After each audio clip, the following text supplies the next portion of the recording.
Saudamos a todos com a paz do Senhor Jesus Cristo e uma boa noite.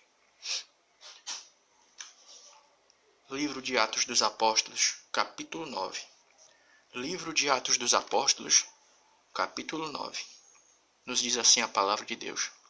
E Saulo, respirando ainda ameaças e mortes contra os discípulos do Senhor, dirigiu-se ao sumo sacerdote e pediu-lhe cartas para Damasco, para as sinagogas, a fim de que se encontrasse alguns daquela seita, quer homens, quer mulheres, e os conduzisse presos a Jerusalém. Indo no caminho, aconteceu que, chegando perto de Damasco, subitamente o cercou um resplendor de luz do céu. E, caindo em terra, ouviu uma voz que lhe dizia: Saulo, Saulo, por que me persegues? Meus queridos, minhas queridas, meus irmãos e minhas irmãs, caro amigo ouvinte da mensagem do Evangelho, que essa noite resolvi dar uma passadinha, tá dando uma olhada aqui, tendo a paciência de olhar essa rápida reflexão. A gente vai pegar esse texto aqui e vamos fazer menção de outro, a gente não vai ler não, que se encontra na Carta aos Hebreus, capítulo 9. Não, mas vamos ler. Carta aos Hebreus, capítulo 9. Bora ler aqui, né? Vai dar certo, vai dar tempo. Carta aos Hebreus, capítulo 11, quer dizer, capítulo 11, me desculpa. Carta aos Hebreus, capítulo 11. Olha que coisa interessante. Olha aqui o que nos diz Carta aos Hebreus, capítulo 11. Ora, a fé é o firme fundamento das coisas que se esperam e a prova das coisas que se não veem, porque por ela os antigos alcançaram testemunho. O que é que vai acontecer? Algumas pessoas, pegando esse texto aqui de Hebreus, capítulo 11, vão ler e vão ver uma coisa, uma definição do que é a fé. O que é a fé, biblicamente falando? É o firme fundamento das coisas que você não vê. Então, alguns vão pegar esse texto e vão afirmar que a fé cristã não pode ser considerada ciência. Por quê? Porque a ciência, ela trabalha apenas com aquilo que é comprovado por intermédio da observação. Por exemplo, a lei da gravidade, ela pode ser comprovada por intermédio da observação. Por quê? Porque quando você pega um objeto, levanta, automaticamente ele cai. Então, por intermédio da observação, nós podemos chegar à conclusão que a lei da gravidade existe. Então, a ciência, ela trabalha apenas com aquilo que é comprovado por intermédio da visão, né? Então alguém vai dizer o seguinte: não, já que a Bíblia diz que a gente anda por fé, então automaticamente nós não podemos afirmar que a fé em Cristo, a fé em Deus, a fé na Bíblia é uma ciência. Por quê? Porque a ciência só trabalha com aquilo que você pode comprovar por intermédio dos 5 sentidos: paladar, olfato, visão, audição e tato. Então não dá para dizer que a fé é uma ciência. Porque não dá para você comprovar por intermédio de uma observação que, por exemplo, Deus existe. Mas é interessante que a mesma Bíblia que diz que a fé é o firme fundamento das coisas que a gente não vê, é a mesma Bíblia que diz que existe a probabilidade de você ter uma experiência com Deus por intermédio dos teus sentidos. E no decorrer da Bíblia Sagrada é interessante, ver as coisas com equilíbrio. O que não faltam são exemplos de pessoas que tiveram experiências com Deus por intermédio dos seus sentidos. Por exemplo, Abraão. Abraão ouviu a voz de Deus. Moisés ouviu a voz de Deus de uma sarça ardente. Lá no capítulo 6 do livro do profeta Isaías, Isaías viu a glória de Deus, Deus sentado no alto e sublime trono, e ouviu a sua voz.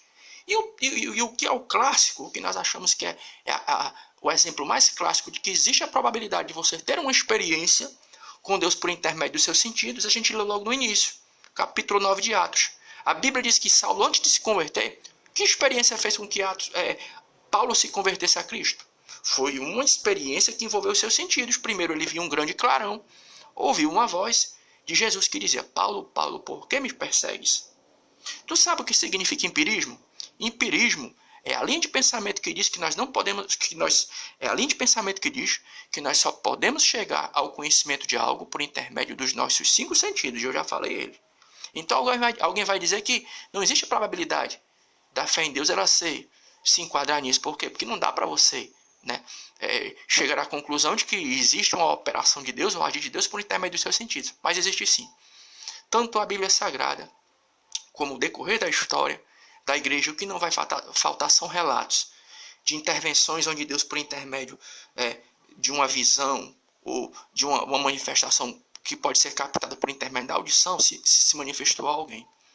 E a maior comprovação disso está na história de Paulo. A Bíblia diz que Paulo, ele era um perseguidor da igreja, mas teve ali uma experiência que envolveu os seus sentidos. Ele ouviu a voz do Senhor Jesus Cristo e viu aquele clarão. E depois daquela experiência, ele se converteu ao Senhor Jesus Cristo.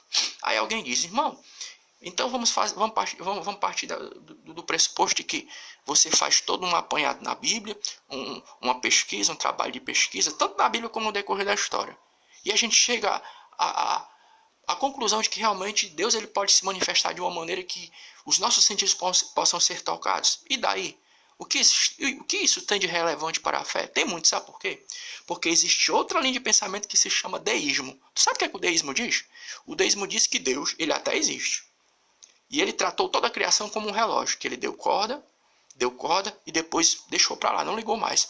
Um dos amigos de Jó, quando Jó estava sendo provado em seu livro, disse que o que Jó passou durante a sua provação foi por causa disso. Deus até existia, mas Deus não interviu na história de Jó, por quê? Porque Deus ele criou as coisas, mas ele não se importa. Deixou o mundo ao relento. Ele não se envolve com a sua criação. Então, o que existe interessante? Quando a gente consegue comprovar que existe sim a probabilidade de Deus ele se manifestar de uma maneira que ele possa ser captado por intermédio dos nossos sentidos, parece coisa de louco. Mas a Bíblia comprova isso sim, e está cheio de exemplo. De pessoas que ouviram, viram manifestações de Deus. Sabe o que existe interessante? É porque nós podemos comprovar por intermédio disso, sabe o quê? Que Deus está vivo. Deus ele intervém. Deus ele pode mudar o curso da história de alguém. Deus não está morto. Nós cremos em um Deus vivo. E a Bíblia diz que o mesmo Jesus é o mesmo ontem, hoje e eternamente. Então o mesmo Deus que interviu na história do profeta Isaías, por intermédio da visão no capítulo 6 do seu livro, o mesmo Deus que mudou a história do apóstolo Paulo, que transformou Saulo em Paulo, é o mesmo Deus que essa noite está ao meu lado, está ao teu. Porque Jesus disse que onde estiver 2 ou 3 em meu nome, ali eu estou no meio. E esse Deus que a Bíblia mostra, um Deus que está vivo, intervém na minha e na tua história. Então a gente encerra essa rápida reflexão, viu? Falando somente isso, que Deus não está morto. O mesmo Deus que operou na vida de Paulo, na vida de Isaías, na vida de Moisés, na vida de Abraão, que falou com Noé e deu todo o esquema da arca, o mesmo Deus que andou, o verbo que se fez carne, que está lá no Evangelho de João, como a Bíblia diz, eis que o verbo se fez carne e habitou no nosso meio Jesus Cristo, ele está comigo e contigo esta noite, ao meu e ao teu lado. Porque a Bíblia diz que onde estiver 2 ou 3, ali está ele no meio. Alguém vai dizer, e se eu estiver sozinho? Ele está do teu lado, essa noite. E a maior comprovação de que ele está do meu e do teu lado, sabe qual é? É que nós ainda estamos por aqui. Mesmo fraquinho, mesmo vacilante, às vezes titubeando por um lado e por outro, mas nós ainda estamos aqui. Você está aí, talvez com fé, talvez do tamanho de um grão de mostarda, mas você está aí ainda. Isso é uma comprovação de que Deus não está morto, viu? Então a gente encerra essa rápida reflexão, orando a Deus que Ele nos conceda um início de semana abençoado, cheio da sua graça, e que Ele continue a ser contigo, meu irmão e minha irmã, nesta caminhada. Que Ele abençoe a minha e a tua vida, ricamente. É o que nós já pedimos e já agradecemos no nome do Senhor Jesus Cristo. Amém.